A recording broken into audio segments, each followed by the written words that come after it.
അപ്പോൾ എല്ലാവർക്കും നമസ്കാരം. അദാനി അക്കൗണ്ടിലേക്ക് എല്ലാവർക്കും സ്വാഗതം. അപ്പോൾ ഈ ഒരു ചെറിയ വീഡിയോയിൽ ഒരു അമ്മ ക്രൈഫിഷിൻ്റെ വിശേഷങ്ങളാണ് പറയാൻ പോകുന്നത് കേട്ടോ.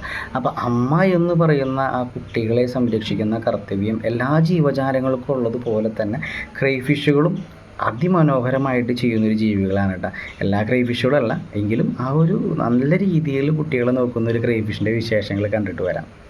ക്രൈഫിഷുകൾ പൊതുവെ അക്രമാസക്തനായിട്ടുള്ള മനോഭാവമുള്ളവരാണെങ്കിലും ഒരു ഫീമെയിൽ ക്രൈഫിഷ് എഗ്ഗ് ലോഡായി കഴിഞ്ഞാൽ അവൾ എല്ലാ ജീവജാലങ്ങളുടെ പോലെ തന്നെ അമ്മയുടെ ഉത്തരവാദിത്തം ഏറ്റെടുക്കുന്നത് നമുക്ക് എഗ്ഗ് ലോഡാകുമ്പോൾ തുടങ്ങി കാണാൻ പറ്റുന്ന ഒരു കാഴ്ചയാണ്.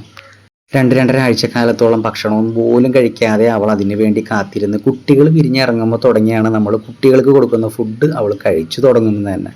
ആ ക്രൈഫിഷുകൾ ഒരുപോലെ ആവണമെന്നില്ല, കാരണം എഗ്ഗ് നശിപ്പിച്ച് കളയുന്ന ക്രൈഫിഷുകളുണ്ട്. പക്ഷേ ബഹുഭൂരിപക്ഷം ക്രൈഫിഷുകളും അവർ എഗ്ഗ് ലോഡായി കഴിഞ്ഞാൽ ആ അമ്മയുടെ ഉത്തരവാദിത്തം അപ്പോൾ തുടങ്ങി അവർ ആരംഭിക്കുന്നത് നമുക്ക് കാണാനായിട്ട് പറ്റുന്ന ഒരു കാഴ്ചയാണ്. അപ്പോൾ കുട്ടികൾ വിരിഞ്ഞിറങ്ങിക്കഴിഞ്ഞാൽ ഈ അമ്മയുമായിട്ടുള്ള ബന്ധം ഒരു 3-4 ദിവസം ഉണ്ടാവുള്ളൂ. അതിക്ക് മുമ്പ് തന്നെ നമ്മൾ അവരെ മാറ്റി കുട്ടികളെ വേറെ അമ്മയെ വേറെ ആക്കിയിടും. കാരണം കുട്ടികളെ ചിലപ്പോൾ ആ അമ്മ ക്രൈഫിഷ് പിടിച്ച് തിന്നാനുള്ള സാധ്യതകളുണ്ട്.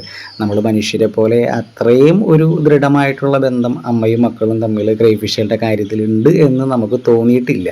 ഒരുപക്ഷെ വളർച്ചയുടെ കാലഘട്ടത്തിൽ കുട്ടികളെ അമ്മ തന്നെ തിന്നു തീർക്കാനും കുട്ടികൾ വളർന്നു കഴിഞ്ഞാൽ അമ്മയെ തിന്നാനുമുള്ള ഒരു സാധ്യതകൾ വളരെ കൂടുതലുള്ളൊരു ജീവികളാണ് ക്രൈഫിഷ്. എങ്കിലും അവർ എഗ്ഗ് ലോഡായി ആ ഒരു അമ്മയുടെ കരുതലും സംരക്ഷണമൊക്കെ ആ ഒരു ക്രൈഫിഷ് ആവാഹിച്ചെടുക്കുന്നത് കാണുന്നത് തന്നെ നമുക്ക് ആ ഒരു 2-2.5 ആഴ്ചത്തോളം ഒരു സന്തോഷം തരുന്ന ഒരു കാഴ്ചയാണ്.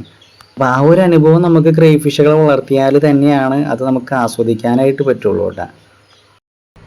അപ്പോൾ ക്രൈഫിഷുകളുടെ ആ കുട്ടികളുടെ സംരക്ഷണം നിങ്ങൾ കണ്ടു കാണുമല്ലോ. അപ്പോൾ എന്തായാലും വീഡിയോ ഇഷ്ടപ്പെട്ട് കഴിഞ്ഞാൽ നമ്മുടെ ചാനലൊന്ന് സബ്സ്ക്രൈബ് ചെയ്ത് നിങ്ങളുടെ സുഹൃത്തുക്കൾക്കൊക്കെ ഷെയർ ചെയ്ത് കൊടുക്കാൻ മറക്കരുത് കേട്ടോ. അപ്പോൾ ഓക്കെ, താങ്ക് യു.